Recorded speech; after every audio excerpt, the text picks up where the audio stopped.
Welcome back to the show. Now, we wouldn't be doing our job if we didn't talk about the point standings as of this week. But it would seem that it doesn't really matter considering Jimmie Johnson has pretty much run away with the whole thing. But depending on how the other chasers finish this week, it could change where second spot on back finishes in the chase.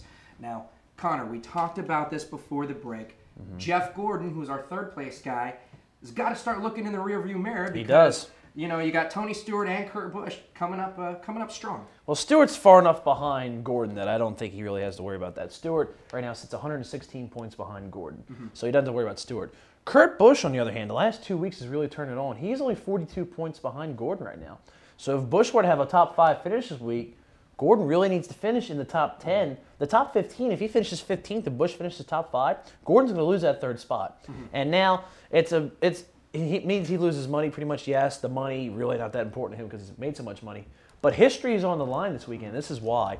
No team has ever had 3 drivers finish 1, 2, 3 in the final NASCAR standings at the end of the year. So history's on the line this week. You've got Johnson, Martin, and Gordon all 1, 2, 3 right now. Well, I got to say, my hat is off to the number 2 team. You got a team coming out with an outgoing lame duck crew chief. You know, the guy doesn't even take place and doesn't take part in drivers' meetings anymore or team meetings. Well, can't really blame him. But he still goes in, and they're making late charge in the chase to try and take that third spot. Hats off to the number 2 team. All in all, they're a great team. Jeff Gordon, on the other hand, strong Hendrick engine, comes from the Hendrick Motorsports family. He's going to be driving strong. But you're absolutely right. He's got to look out for that number 2 team. And let's think about this as far as teammates goes. Gordon, he's got Martin, he's got Johnson. Kurt Busch's teammate is Sam Hornish Jr.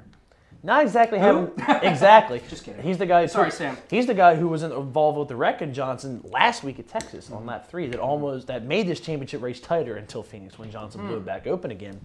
That's all he has to work with as a teammate. Gordon's got his big time teammates. Kurt Busch really has nobody. Well, Kurt Busch has always been one of those drivers that kind of flies under the radar, but still has that talent, always, you know, sitting in the back, and it comes out in spurts every once in a while.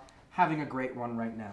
Now, going into this race next week, Jimmie Johnson has a 108-point lead, correct, on number 2, Mark Martin. Yep. That's a huge lead. Now, I believe you did some math before we started to see where Jimmie Johnson would have to finish this week at Homestead in order to win the championship. So, Connor, why don't you take that? Well, Mark Martin is second right now. He's 108 points behind Johnson. If Martin were to win the race and lead the most laps, meaning he gets the maximum amount of bonus points possible, he would get 195 points. Tony Stewart this week, who finished 25th, got 88 points for finishing 25th. If you take 195 and you minus the 108-point deficit, that means 87 points, which means Johnson, if Martin wins and leads the most laps, all Johnson has to do is finish 25th or better. And for that scenario to happen, like I said, it'll be tough because Martin, not only does he have to win that race, but he's got to lead more laps than anybody. And even so, all Johnson has to do is finish in the top 25. It's not really asking much of a guy who's going for his 4th straight title. So the 48 team is sitting in a very good position as of right now. Not as good as they would be due to the wreck 2 weeks ago at Texas, but still, you know. That even speaks more to their credit that they're able to rebound with, exactly. with that happening. Yep. Anyway, moving on. Jimmie Johnson, the number 48 team, are on the verge of winning their 4th Sprint Cup championship, as we talked about, making him only the 4th driver in NASCAR's 6-year history to win that many titles. The Intimidator, Dale Earnhardt, the King, Richard Petty, and Jimmy's teammate, Jeff Gordon, are the only drivers to accomplish this. That's a pretty exclusive club, and, you know, to get there anyway, at any point, that makes it kind of a big deal. It does. And you're talking about 3 of the best names that have ever run the sport. Earnhardt, obviously, the 7 titles. He's now gone. Daytona 500, 2001, 2002, 2001. Yes. Richard Petty, 7 titles, 200 wins. Absolutely dominated the sport while he was running.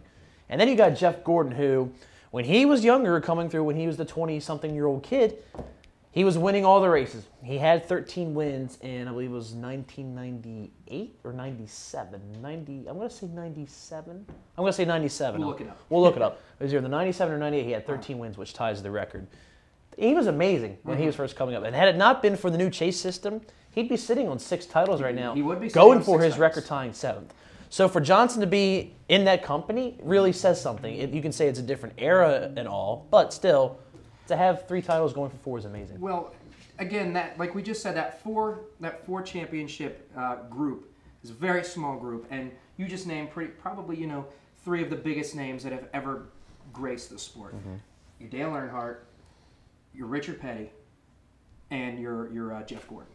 Okay, for Jimmy Johnson to be a part of that class alone just sets him up there with some of the greats. Oh, no doubt now about it. you can say that it is the chase system style, which if that's the case, then we have to look at Richard Petty's 200 wins. Well, a lot of those wins were before you had a national-wide series for NASCAR.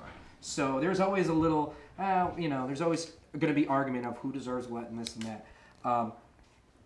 Just the fact that he's going to be getting his 4th straight makes it a big deal, because no one in the 60-year history of this sport has ever won 4 consecutive championships.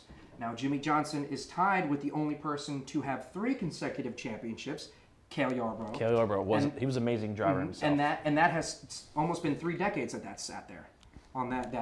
So, unless he loses on something happens, he's gonna kidnapped before the race this week. He's going to need to wreck on the first lap again this week. Which, let's face it, never say never.